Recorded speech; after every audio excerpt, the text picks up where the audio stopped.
Yo guys, what is going on? Z here with another buying guide tutorial video. Now this video I want to focus mainly on the MacBooks, whether it's the MacBook Air, the MacBook Pro. I want to take you through some of the models here for the price, and I want to explain to you what you'll actually be getting for that price. Now if you guys take a look at this MacBook right here, it's the latest generation. It uses a 12-inch screen, 256 gigabyte of flash storage. It's the rose gold, the M3. Now right away, I'm looking at the Intel Core M3, and then I'm looking at the price, and my jaw's literally dropping. Like, this is a mobile processor. This is not your average laptop Core i5 or even a Core i3. This is inferior. And just look at the price.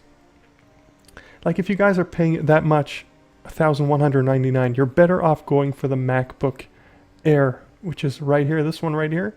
It's the 5th gen. You get the Core i5, bigger, larger display, same amount of RAM, and the 256 gigabyte flash storage. So the difference mainly with these two is that you're paying the same price, but you're getting better specs with the MacBook Air, and it is lighter as well. So if you guys were looking at this one, scratch that out. You guys don't want to go for that one. I'm just going to click it just to show you guys.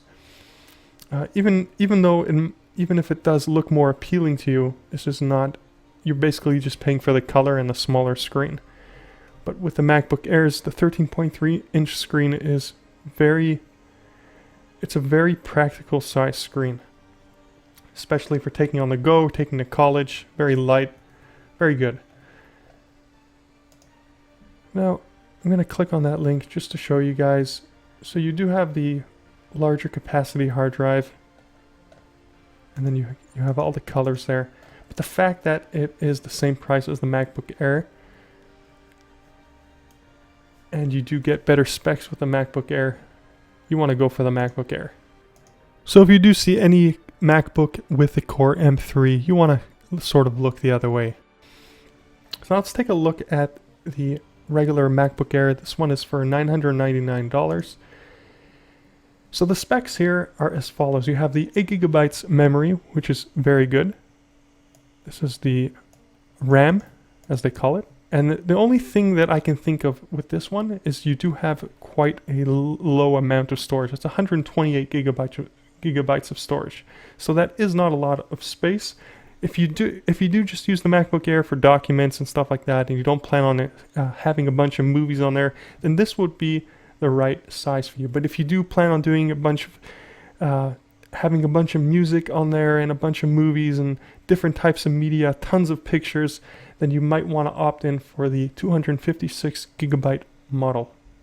Now that will cost you about $200 more. Or there is another option. You could always go for the 128 gigabyte, buy an external hard drive, which they sell off Amazon. I'll show you guys right now. Just quickly go to Amazon. You can even type in MacBook external hard drive.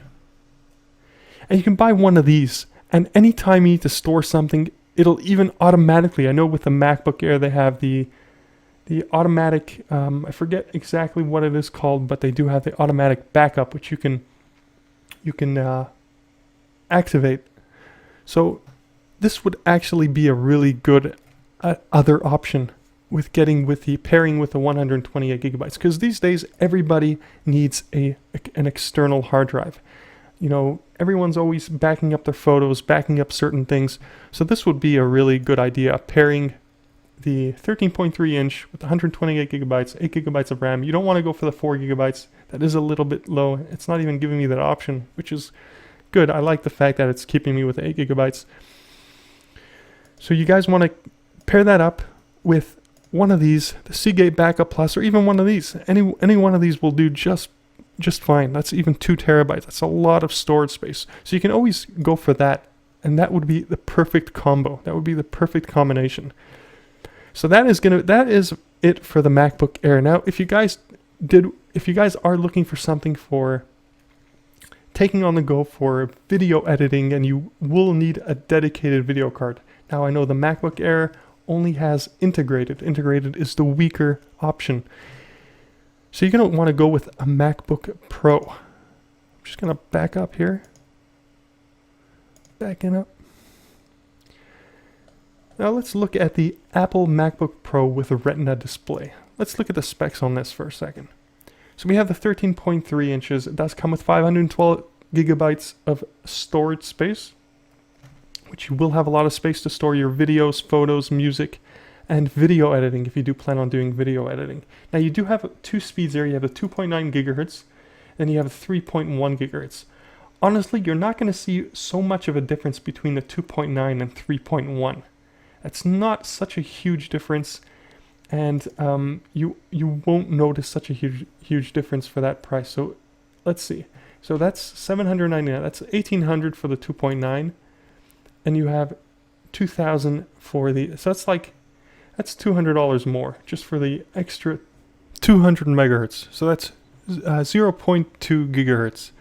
That's not such a huge difference if you ask me, and I would just stick with the 2.9 for an extra $200 to get the, unless you actually have that money to spend. So that's not even going to make, that won't make much of a difference. It won't go lower than that. So you can stick to the 2.9. 8 gigabytes of memory of RAM, that's perfect. Now let's look at the graphics chipset with this. So you have the 5th generation Intel Core processors, which is that right here. And let's see what hard drive, what video card it comes with. So if we look here, we have the Intel Iris graphics. So an issue with this MacBook Pro right here is it also uses integrated video. So it won't be your best bet for video editing. Let's look for something with dedicated video. So let's back up a little bit. So here we go. We have the Apple MacBook Pro 15.4 inch. So that is a bigger display. That is quite bigger. It's 15.4 as opposed to the 13.3. It has a Core i7 with 16 gigabytes of memory.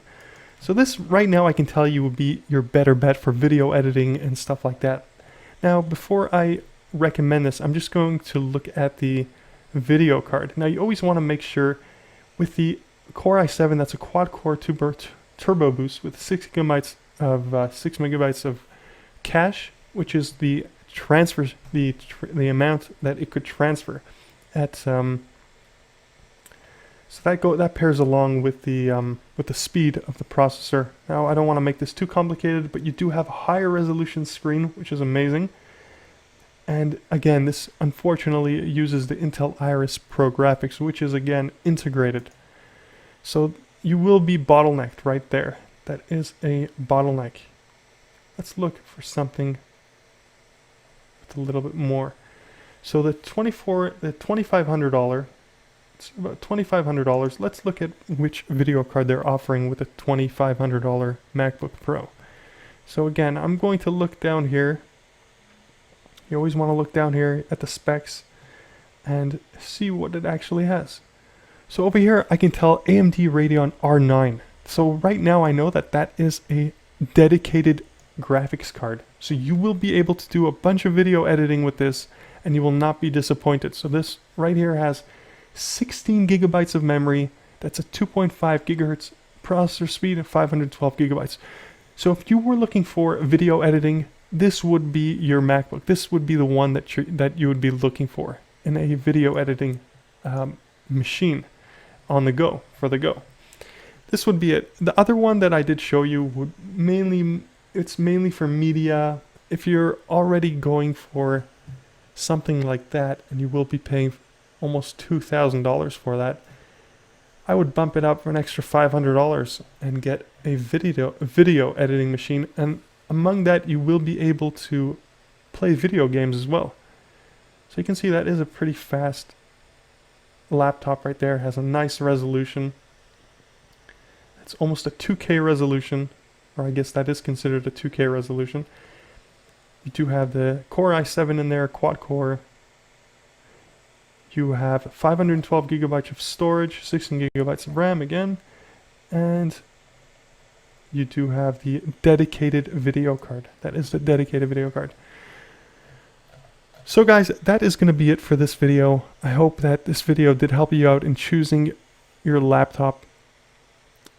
If you did have any questions, leave it in the comment section below. But otherwise, between this and the MacBook Air, I just want to leave off with the last note. Between this and a MacBook Air, there's nothing really in between there that you can sort of choose. It's either or. And what I mean by that is you have the MacBook Air, and then you have the all the ones in the middle, right? Which are decent. They're decent, but the problem is you have the Iris, the Intel Iris in there, and that's integrated. Now you don't want integrated. You want the one that I showed you before. You want the R9 graphics. You want the dedicated video. Now if I can find it right here, I'm just looking for it. You have to be careful because a lot of these, if you look at the prices, they come with the Iris, and again, that is integrated. You don't want integrated. If you're paying $2,699.99 for a MacBook Pro, and you're getting integrated video, that's really not worth it. See, as you can see there, that is integrated video. You want to stay far away from that. For that same price, you can get the R9 graphics card within your MacBook Pro. See, I think it was this one, $2,499. There, see, it comes with 2 gigabytes of dedicated graphics. So that is the one you're looking for. And yeah, that is a lot cheaper. And if you ask me why that is, I don't know. Now, what I'm trying to do is I'm trying to educate you guys and telling you that if you're buying a MacBook Pro, you want to make sure that it comes with dedicated video. That's pretty much the message that I want to get through. So again, AMD Radeon R9 M370X with 2 gigabytes of memory. You want to make sure, if you're paying a lot of money for your MacBook Pro, then you want to make sure you're getting that. So again, that is going to be it for this video. And let me know if you guys have any questions in the comment section below, and I'll catch you guys on the flip side.